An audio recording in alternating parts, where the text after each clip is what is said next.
Então vamos lá, Rayan. Pronto. É, Coisa boa aí, viu? muita coisa.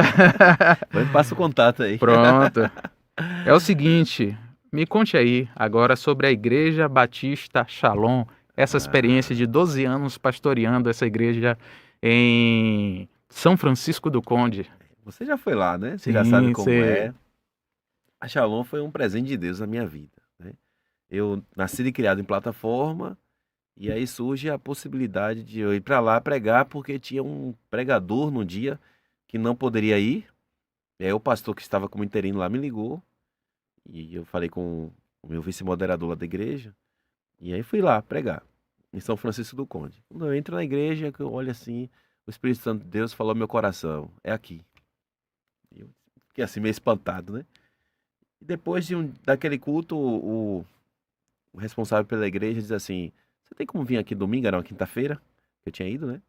Eu disse, tenho. Aí eu falei no domingo, ele, você tem como vir aqui na quinta-feira? Aí eu disse, tenho. Isso ficou nesse domingo, quinta. E aí no dia 5 de setembro de 2010, eu fui recebido, né, como pastor da igreja, tomei posse lá numa assembleia, junto com os irmãos, e eu só tenho que agradecer a Deus. Por quê? Porque é uma igreja muito amorosa. Os irmãos, tem ideia, a gente vai lá, você sabe disso. É café, é almoço e é janta. E quando vai no culto de domingo, tem que jantar, senão eles Sim, ficam sim. aborrecidos, né? Tem uma tal de uma muqueca de ostra lá, tem comida que não acaba mais. E aí tá lá, um abraço pra Cleo, né, pra Suzana, pra Zete, que acho que ficam mais lá na gestão da parte de alimentação, né? E sem falar no trabalho da igreja. A igreja, eu cheguei lá, nós temos 18 adultos e 6 jovens. É uma igreja que estava há 3 anos sem pastor, né, precisando de alguém para dar um apoio. E não tinha, quando eu assumi a igreja tinha R$ 300 em caixa. Ele disseram para mim, olha, nós não temos recurso financeiro para remuneração. Eu disse, não, não tem problema, a gente vem aqui trabalhar, a gente vem aqui ajudar. E aí nós começamos a trabalhar e graças a Deus a igreja conseguiu desenvolver. Em 2 anos nós conseguimos juntar um dinheiro em caixa. Nós abrimos uma congregação, depois abrimos outra congregação. Nós enviamos seminaristas, nós conseguimos desenvolver o trabalho de liderança da igreja. Nós temos hoje 18 líderes formados na igreja. Temos uma irmã que já foi para trabalho missionário em Guiné-Bissau e no Paraguai, que a igreja deu apoio para poder ela ir também. 3 irmãs que fizeram missiologia também aqui em Salvador, né, indo e voltando. Um casal que fez o trabalho aqui de casal de namorados, né, curso de namorados, aqui em Salvador, e hoje estão casados. Três ideia, Leandro, como é importante esse trabalho de liderança. Esses meninos eles vieram para cá para fazer o curso de namorados. Casaram e aí surgiu um trabalho para eles lá em Pirá. Ele passou num concurso lá. Aí eles foram. Quando chegaram lá na igreja lá de Pirá, na igreja batista de Pirá, eles já chegaram lá assumindo o ministério de família. Imagine que cá eles estavam trabalhando junto com a gente. Mas o trabalho de liderança é tão forte que eles sentem-se líderes e quando chegou lá, eles não conseguiam não ser líder. Eles lá assumiram o trabalho de ministério da família. Então, assim, a Shalom, ela tem essa questão de, apesar de ser uma igreja que não tem muitos recursos financeiros, mas ela consegue desenvolver trabalhos e projetos que igrejas grandes não conseguem. Sim, Uma das questões que mais a gente conseguiu desenvolver lá é ser uma igreja autogerenciável. Não é autogerenciável que não precisa de Cristo, não, não é isso não. sim. É uma igreja que ela consegue funcionar e eu não preciso estar lá o tempo todo dizendo faz isso, faz aquilo. Não, eles já sabem o que fazer. Quando a gente diz assim, vai ter um evangelismo, todo mundo já sabe o que vai fazer, o seu papel. Quando eu chegava logo lá, aí eu chegava aí, estava todo mundo esperando o pastor chegar para começar o culto.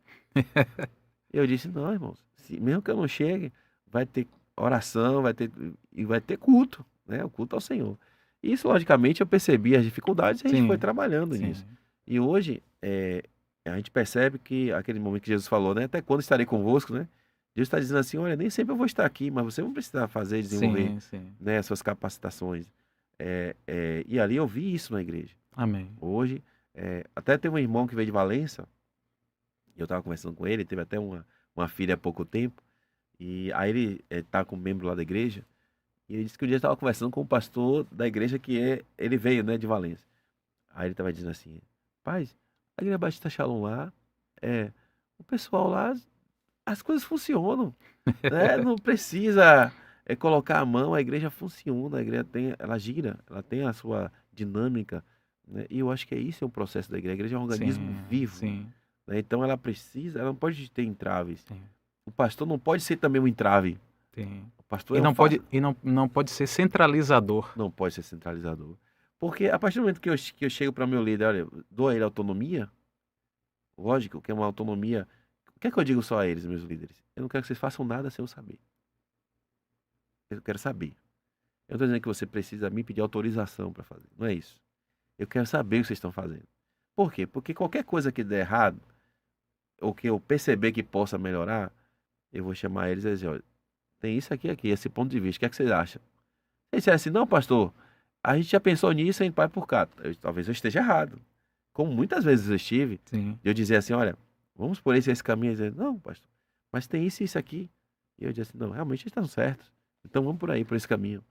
Então, essa gestão, como Habermas dizia, né, deliberativa, isso vai fazer com que a igreja cresça. Né? Quando a gente vê aquele livro A Treliça e a Videira, de Colin Marshall e Tony Payne, eles falam justamente desse desenvolvimento da videira. E às vezes se pensa muito no desenvolvimento da treliça. é o que fala da cultura discipulado, né? Na igreja? Isso, exato. Isso, é. Exato. Então, o que é a videira? Ele fala daquela comparação, né? A treliça são aquelas madeirinhas, né, que vão sustentar a videira. E assim, às vezes o que adianta você colocar uma estrutura grande com uma videira pequena? Mas o que é que ele diz? A videira vai crescendo e a treliça vai acompanhando. Então, o processo de crescimento da igreja é um processo natural. É Deus que Isso. dá o crescimento. Amém. Agora, a treliça, ela é algo apenas para sustentar, não é para aparecer mais do que a videira. E quando eu falo treliça, para deixar claro o que seria essa treliça. Às vezes eu estou muito preocupado com o templo, com ar-condicionado, com banco acolchoado, com estruturas diversas de programações e programações e programações, eventos, eventos, eventos.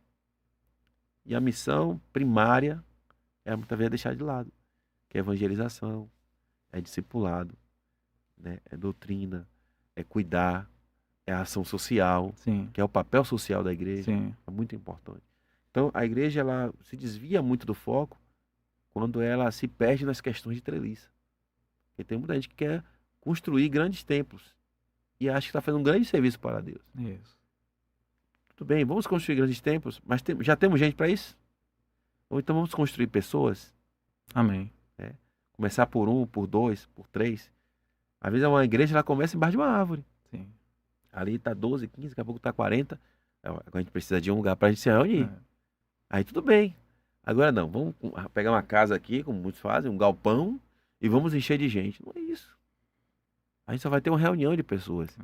Porque uma igreja ela nasce de um processo de crescimento, desenvolvimento. Christian Schwarz vai falar do desenvolvimento natural da igreja. E ele fala de 8 marcas de uma igreja que cresce. E uma das marcas que ele fala é justamente a liderança capacitadora. E para eu fazer com que eles se sintam líderes, eu preciso liderar de forma a capacitá-los a serem líderes e a sentirem parte daquele processo da igreja. Construir-se também e construir na vida de alguém. Não apenas eu dizer, não, agora aceitei Jesus, estou aqui no meu canto, já garanti meu passaporte, já estou carimbado. Não, não é isso. A proposta não é essa. Né? Então a Shalom, voltando para ela tem essa coisa comigo. Né? Eu tenho um carinho muito grande pelos irmãos e sinto também esse carinho dos irmãos comigo. Né? Não sei até quando ficarei lá, né? Porque é Deus que vai dizer, né? Sim. Mas enquanto eu estiver lá, darei todo o meu carinho, toda a minha dedicação àquele povo. Amém. E tenho cuidado muito de mim e da minha família. Amém. Graças